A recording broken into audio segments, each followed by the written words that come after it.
Este segmento es presentado por Endrina Brooks. Ella no solo te conseguirá la casa de tus sueños, sino que además, como diseñadora de interiores, te ayudará a lograr los espacios que necesitas. It's been over 20 years since my near-fatal car accident. I remember the severe pain and the bills piling up. I felt overwhelmed and confused, not knowing who to turn to. I'm attorney Jared Spingarn, and if you've been injured in an accident, you can turn to me. When you hire Jared, you're not just another client, but treated like family. I take each case personally. Hire Jared and get an attorney that will fight to get the results you deserve. Voy a hacerte la recomendación que siempre hago cuando alguien me pregunta cómo venir a Estados Unidos y tener un estatus migratorio. Hazlo con una certificación laboral, porque la certificación laboral te da un trabajo estable y además te lleva muy rápido a una residencia permanente aquí en Estados Unidos. Pero los expertos en certificaciones laborales son nuestros aliados de UCIA Legal. Comunícate con ellos a través del WhatsApp, escríbeles en el número que está en pantalla y ellos te van a dar tu primera cita, que es totalmente gratis.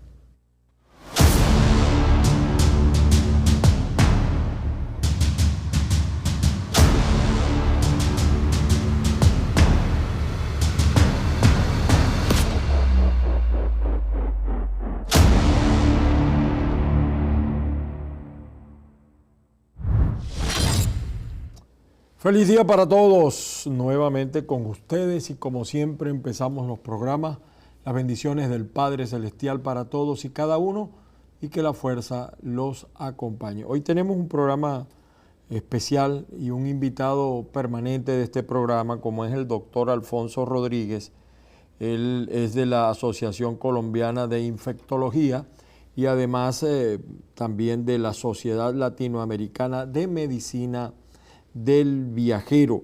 Interesante el currículum del doctor, presidente pues de estas dos organizaciones, y vamos a estar hablando de un tema de un virus que está tomando o tiene mucha fuerza en la India, pero vamos a dejar que sea el propio doctor que nos explique. Bienvenido, doctor Rodríguez, nuevamente en Agárrate, aquí haciéndole la suplencia a Patricia. Creo que hoy por cierto, hoy es hasta ahora nuestro último día haciéndole el quite a Patricia. Bienvenido, doctor. Muchísimas gracias. Doctor, yo quiero empezar, como diría, con una redundancia, empezar por el principio. Hay virus, hay pandemia, hay epidemia. ¿Qué diferencia cada una de estas cosas? Porque la gente cuando se trata de estos virus, después de haber pasado el terrible, bueno, todavía no ha pasado, todavía está presente, ¿no? El COVID, la gente quedó como predispuesta. Cuando hablan de virus, la gente se alarma, prácticamente se aterroriza. ¿Cuál es la diferencia fundamental entre un virus, una pandemia, una epidemia? Explíquenos, usted que conoce muy bien la materia. Sí, bueno, mira, primero que nada hay que entender que las enfermedades infecciosas pueden ser causadas por diferentes tipos de microorganismos o agentes infecciosos, entre los cuales están los virus, como tú acabas de mencionar, pero también tenemos infecciones, por ejemplo, una neumonía, que son frecuentemente causadas por bacterias, o tenemos enfermedades que son causadas por parásitos, como por ejemplo los helmintos intestinales o la malaria, y también, por ejemplo, por hongos. En el caso de los virus, han sido muy importantes justamente porque el causante de la epidemia de COVID-19 es un virus que llevó esto al nivel de pandemia, el virus de SARS-CoV-2, y hemos tenido, por supuesto, otros virus de importancia, como el caso de influenza, que también han alcanzado en algunos momentos de la historia ese mismo nivel de pandemia. Ahora, cuando hablamos de epidemia y de pandemia, nos referimos a dos cosas diferentes. Cuando hablamos de pandemia, nos estamos refiriendo a una epidemia generalizada a nivel del planeta y que de hecho es declarado solamente por la Organización Mundial de la Salud una vez que a través del Reglamento Sanitario Internacional y el Comité designado para las emergencias sanitarias justamente se evalúa y se determina que puede ser en principio una emergencia sanitaria de preocupación internacional y declararlo finalmente en el nivel de pandemia cuando es una epidemia que se encuentra en múltiples continentes. En este momento, específicamente, Nipah no es una pandemia y de hecho es poco probable que lo sea. Se encuentra fundamentalmente concentrado y solamente se han presentado casos en los años recientes, fundamentalmente en el continente asiático. Entonces, hablamos en realidad de epidemia cuando hay un aumento importante en el número de casos de una enfermedad o una enfermedad que es nueva en una zona particular determinada, como ha pasado con otros brotes epidémicos, por ejemplo, epidemias de ébola, epidemias, por ejemplo, de dengue, que en este momento tenemos en América Latina y en otras regiones, o de chikungunya, entre otros, que producen epidemias, pero no son, en este caso, pandemias. O sea que estamos hablando en este caso de una epidemia que está fundamentalmente en el continente asiático, el Nipah. ¿Por qué? Me parece, el nombre Nipah responde a alguna frase en inglés o a su el que la descubrió. No entiendo un poco eso, doctor. Sí, en realidad hay que tener presente, primero que nada, que cuando hablamos de este virus, no es un virus totalmente aislado desde el punto de vista de un grupo que son llamados los enipavirus. Los enipavirus son un grupo de virus de los cuales está el Mengla, el menos Mengla o Mengel menos conocido, está el Enipa, que es otro virus que se encuentra también en la región, y está el Nipah, todos los cuales a su vez son de este grupo, y en realidad esto tiene que ver con el origen desde el punto de vista del lugar y la ubicación donde fue descrito. Esto fue reportado en el caso específicamente del Nipah por primera vez en el año 1999 en un brote de Malasia. Y en este brote justamente fue que se identificó que esto era un virus nuevo, diferente, y esto estuvo relacionado con el tema de el nombre italiano de Nipah fruticans, de unas palmeras que estaban en la zona, y esto estaba en relación con el tema del reservorio principal que tiene el virus, que son los murciélagos. Los murciélagos, en este caso, de un grupo muy conocido, murciélagos quirópteros en realidad de gran tamaño, que son conocidos como los zorros voladores o científicamente los terópodos. Ahora, usted me está hablando del año 99, o sea que... Sí, 98, 99 el primer brote, finales del 98 hasta 1999, y en el 99 fue que específicamente fue identificado el virus. Se hizo no solamente la caracterización de los casos, sino que a través de la secuenciación genómica se logró identificar que esto era un virus distinto a otros grupos que pertenecían al género de los enipavirus en la familia de los paramyxovirus, que están asociados, de hecho, con este tipo de zoonosis viral. O sea que no es, o sea, lo que quiero resaltar es que no es tan nuevo, aunque a lo mejor desde el punto de vista clínico es nuevo, ¿no? Pero ya tiene más de 20 años, ¿no? Lo extraño es que no haya salido de esa zona, ¿no? Del Asia. Sí, en realidad eso es, digamos, materia de tranquilizar un poco a la gente, porque en realidad, pues, esta es una enfermedad que se ha presentado fundamentalmente de manera focal, con brotes entre el 98 y el 99, como ya decíamos, en Malasia. Al año siguiente en Singapur se han presentado luego brotes en la India. Han habido casos esporádicos. Entonces no es realmente que se haya tenido una gran cantidad de casos, pero en este momento pues preocupa porque ya en las últimas semanas han habido no solamente casos que se han presentado, que se han confirmado, sino también sabemos por brotes previos que la proporción de personas que adquieren esta enfermedad y pueden fallecer por la misma es lamentablemente considerable. Puede llegar a tasas de letalidad de un 40, 50, 70%.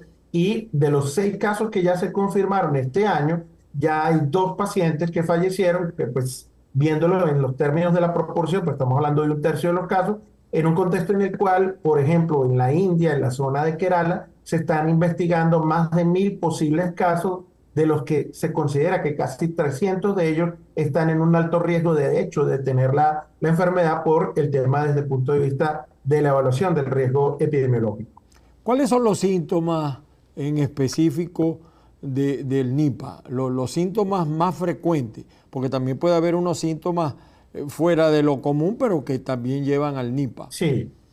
Es correcto. Bueno, lo más importante a tener presente y asociado con lo que ya mencionaba es que esta es una enfermedad que puede afectar el sistema nervioso central, puede producir cuadros de inflamación, es lo que llamamos la encefalitis. Las personas van a tener cuadros de mareos, náuseas, vómitos, cuadros de epilepsia o convulsiones.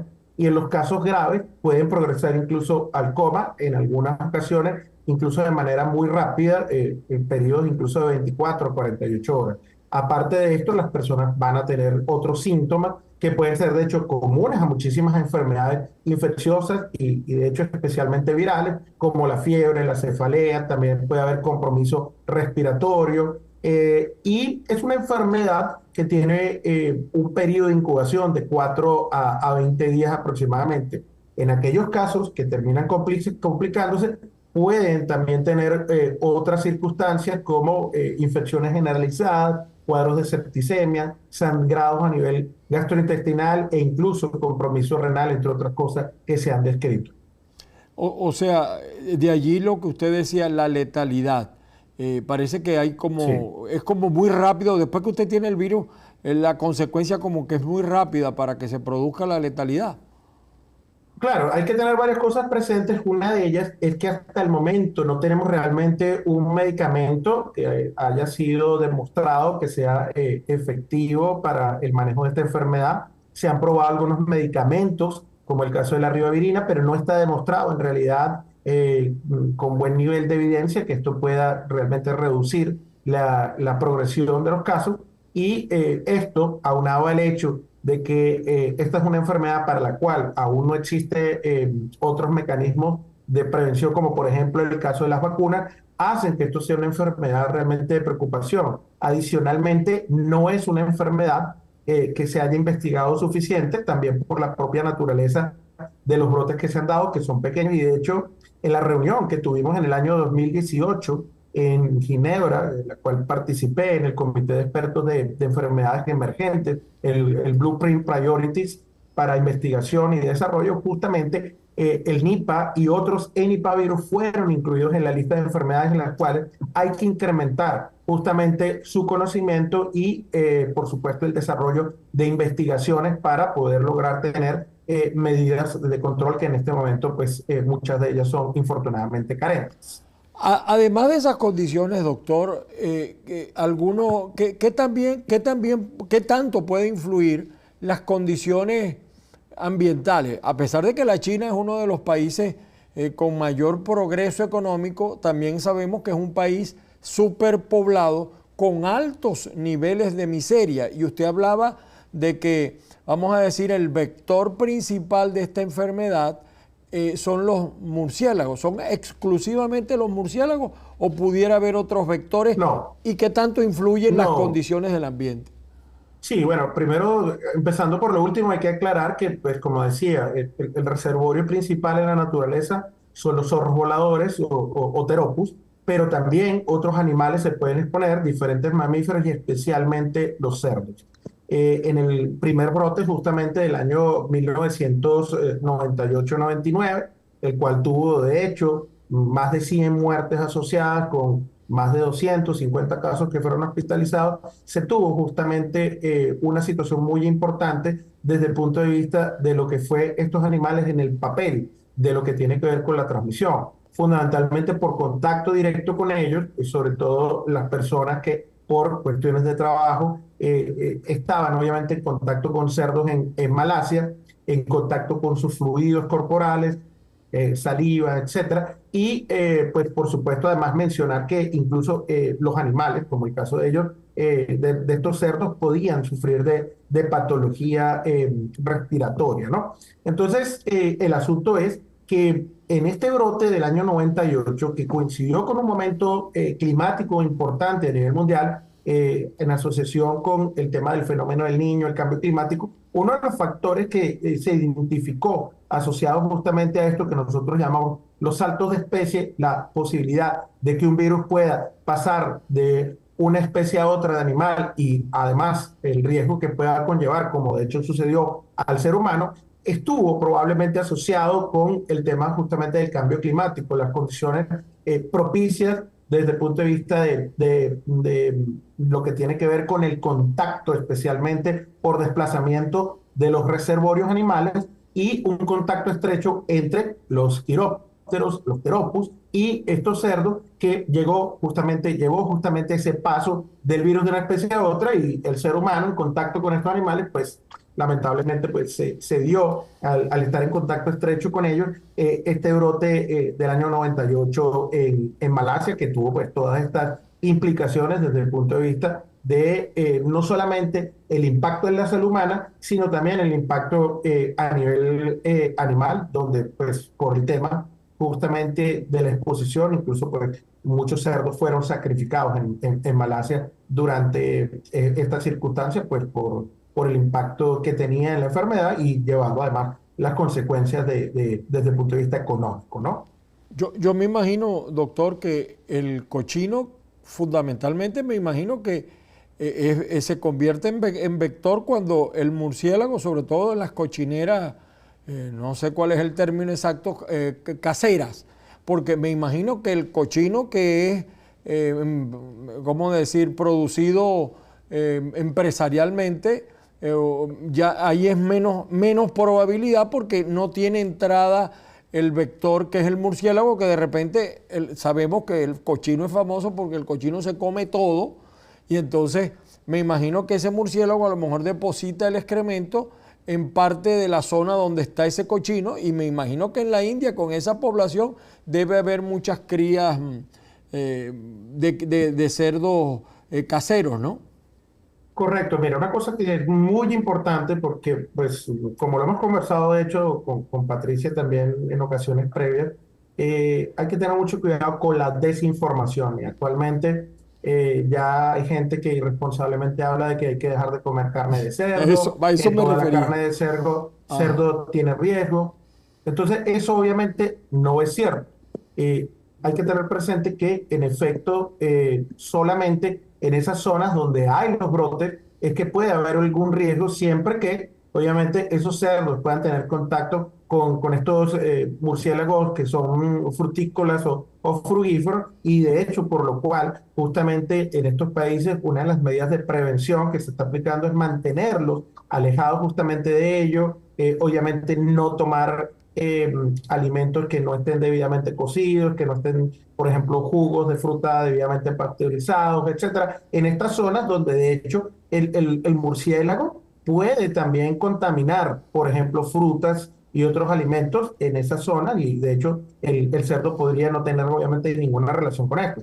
Pero hay que tener claro, en el continente americano, en Europa, etcétera, no tenemos esta enfermedad, no hay un riesgo asociado al consumo de ningún tipo de carne, de ningún mamífero, no tenemos este problema asociado con los cerdos y lo que, pues obviamente sí debemos estar atentos desde el punto de vista, digamos, de las autoridades de salud, pues es obviamente que se pueda presentar un caso importado, es decir, alguien que vaya a esas zonas de riesgo como Kerala en la India y pueda regresar en un periodo razonable de tiempo. Ya decíamos, por ejemplo, que el periodo de incubación es hasta 3 semanas, presentando, por ejemplo, síntomas asociados con la enfermedad, que pues obviamente haría tener en consideración que eso puede ser un diagnóstico a tener presente si regresara, por supuesto, una persona de esta zona. De todas maneras, pues un riesgo muy bajo, dado que, por ejemplo, de la India y especialmente para el caso de Latinoamérica, tenemos un flujo pues, de viajeros y migratorios realmente muy bajo y los riesgos son prácticamente insignificantes, ¿no? Sí, yo hacía la aclaratoria, la pregunta porque usted sabe que en la Florida se consume mucho cochino, chancho, como le dicen también los Y cubanos. hay que seguirlo consumiendo porque Exacto, el es que compramos en importante. los supermercados es saludable. Claro, es importante porque además el precio de la carne de cochino es mucho más económico que la carne de res. Totalmente. Y entonces, como aquí hay tanto consumo, además, por ejemplo, en el caso de Miami, la población cubana, la población colombiana, venezolana, que somos comedores, Sí. Imagínense que viene diciembre y siempre Claro. las recetas navideñas llevan cochino, entonces es importante esa aclaratoria. Ahora, entre tener los síntomas y padecer puede haber una distancia. ¿Qué puede hacer una persona, o mejor dicho, ¿qué debería hacer una persona que presentara alguno de los síntomas, como usted más o menos ha descrito? ¿Qué debe hacer esa persona?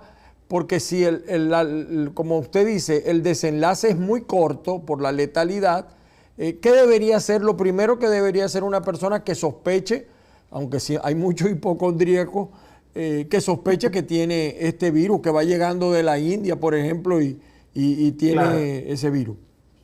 Claro, exactamente. Lo último que acabas de mencionar es un aspecto clave. No solamente que tenga los síntomas, porque, por ejemplo, si yo en este momento estuviese viendo una persona en Colombia que tiene fiebre, que tiene cefalea y está acá sin haber salido del país, ese paciente para mí lo que tiene, hasta que yo demuestre lo contrario, es dengue. Estamos, de hecho, en una situación de epidemia de dengue. Pero ahí el punto clave es haber estado justamente en las zonas de riesgo, como es el caso específicamente de Kerala en la India, donde está el actual brote, donde en este caso, si una persona ha estado los últimos 21 días allá, es decir, hay el riesgo por el tema del periodo de incubación y presenta justamente, empieza a presentar estos síntomas de fiebre, cefalea, encefalitis, problemas para respirar, etcétera, pues esto hay que tenerlo presente porque es un posible diagnóstico, no quiere decir que lo tenga. Claro. Esa persona obviamente debe consultar inmediatamente para hacer, por supuesto, las investigaciones del caso. Tenemos en la mayoría de los países hoy en día las herramientas para hacer el diagnóstico bien a través de la técnica de PCR que permite detectar el material genético del virus, o en otros casos lo que llamamos la técnica de la secuenciación genómica, en la cual podemos analizar y ver todo el genoma completo del virus, y al tener dado que ya conocemos obviamente su genoma, podemos saber si corresponde o no a un caso de una infección confirmada por Nipah. Y de acuerdo a eso, por supuesto, también tomar todas las medidas que corresponden al caso luego para el manejo, el seguimiento, el control y la investigación, incluso no solamente de esta persona, sino pues de posibles contactos u otras personas que hubiesen podido estar en algún tipo de riesgo, especialmente si estuvieron en los mismos lugares. Usted como especialista en el tema, perdone que yo insista, como la letalidad es muy alta, necesariamente cuando una persona se le detecta, mire, tienes el Nipah, no muere, algo como No. pasó, o si hay salida, así la persona lo padezca, pues tiene posibilidades, porque usted me ha dicho que no hay todavía una vacuna, no hay un tratamiento específico contra ella. Claro, por supuesto. Como mencionaba, las tasas de letalidad llegan a ser muy importantes, pueden estar por arriba de un 40%. Pero justamente eso nos dice que, pues como todo, hay que ver el vaso medio lleno o medio vacío, pues 40% pueden morir, un 60% pueden sobrevivir. Y la sobrevida depende de muchos factores, entre esos obviamente un diagnóstico temprano, un manejo de soporte, porque lógicamente, de acuerdo a la presentación que va a tener el paciente, va a ser también el manejo, es decir, el control de los síntomas. Por ejemplo, si hay sangrado, que puede ocurrir, se ha reportado, por ejemplo, el control del sangrado o el control de lo que ocurre, por ejemplo, con la función renal, entre otras cosas, va a ser un aspecto importante justamente a tener en consideración para tratar, por supuesto, de salvar la vida de las personas. Esto puede, sin lugar a dudas, ameritar un manejo en las unidades de cuidado intensivo, pero sí una persona puede sobrevivir con un manejo apropiado, aunque eso no es, por supuesto, como es de esperar, una garantía de que la persona necesariamente pues también vaya a sobrevivir, porque es un virus bastante agresivo, tiene una alta tasa de letalidad, como ya hemos mencionado, y es un virus que puede producir complicaciones severas, como decía, a nivel neurológico, respiratorio, hemorrágico y renal, entre otras cosas. Ahora, doctor, igual que ha pasado con otros virus, hay unos condicionantes. La población que debe tener más cuidado, ¿cuál es? En el caso, recuerdo, el COVID, imagínense, yo soy diabético, hipertenso, yo tenía todas las condiciones y me dio COVID, ¿no? Gracias a Dios lo superé sin ninguna complicación. En el caso del Nipah, ¿hay alguna población especialmente afectada? Niños, ancianos, diabéticos, en fin, ¿hay alguna precondición para que esta enfermedad, vamos a decir, adquiera mayor fuerza y produzca lo que no queremos, que es la letalidad?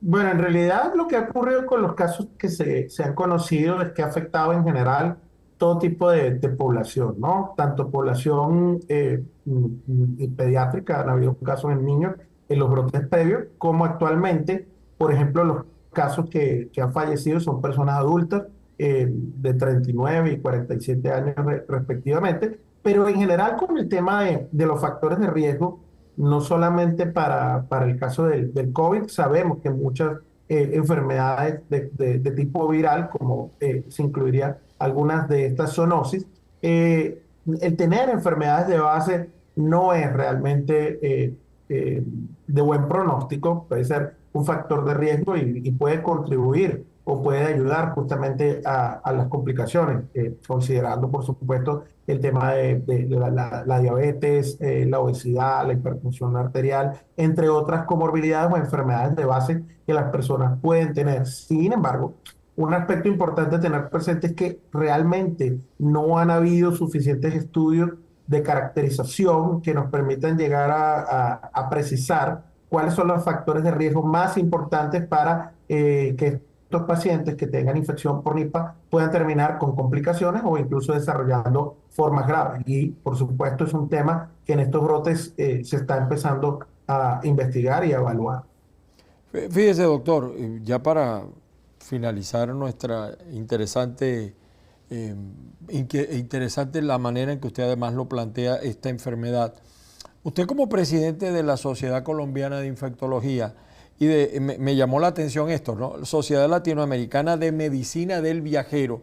Usted sabe que en Latinoamérica se han dado situaciones bien inauditas. Enfermedades que estaban desaparecidas han reaparecido. Le hablo, por ejemplo, en Venezuela ha vuelto el mal de Chagas. Creo que no sé si en Colombia habrá regresado. El dengue, que también estaba... O sea, muchas enfermedades han regresado. Los países fundamentalmente de Latinoamérica, con excepción quizá de Panamá o los países que se ocupan un poquito más de este tema, pienso yo, Chile, Argentina, pero Colombia, ¿qué tanto afecta, qué tanto presentan de vulnerabilidad? Visto, como usted ha dicho, el poco interés además en hacer los estudios sobre este tema, ¿no?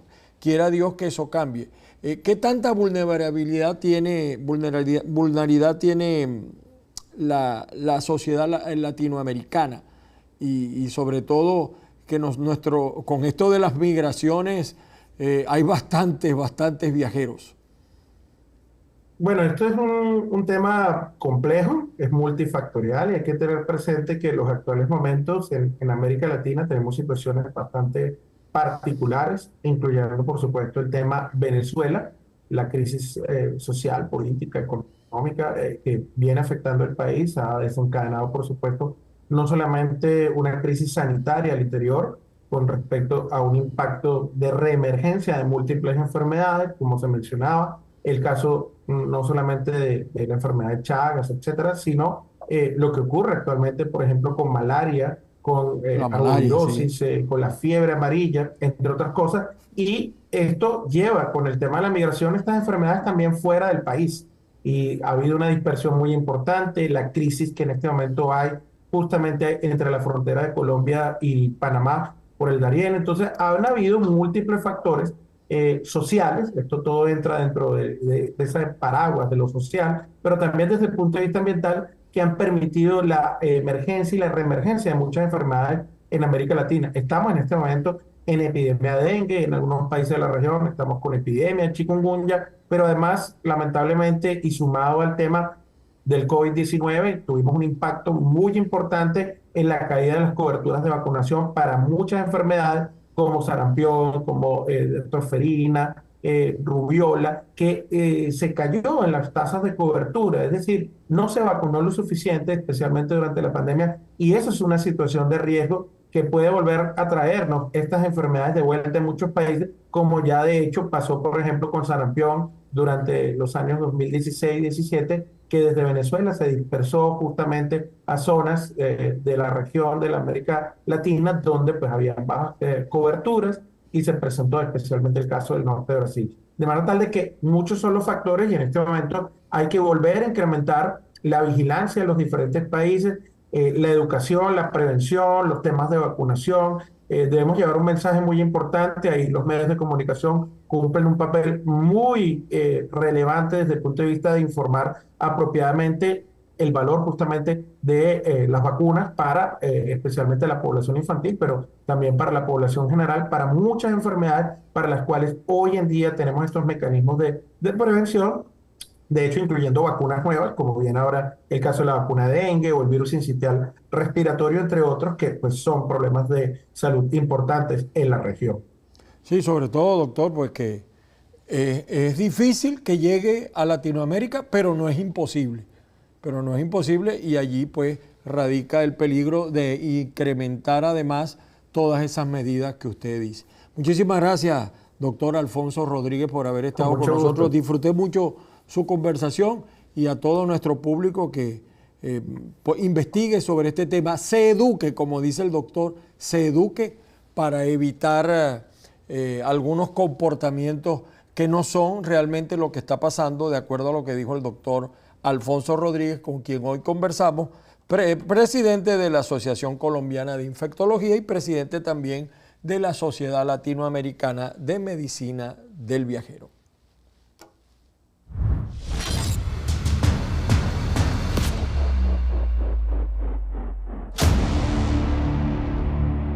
Este segmento es presentado por Endrina Brooks.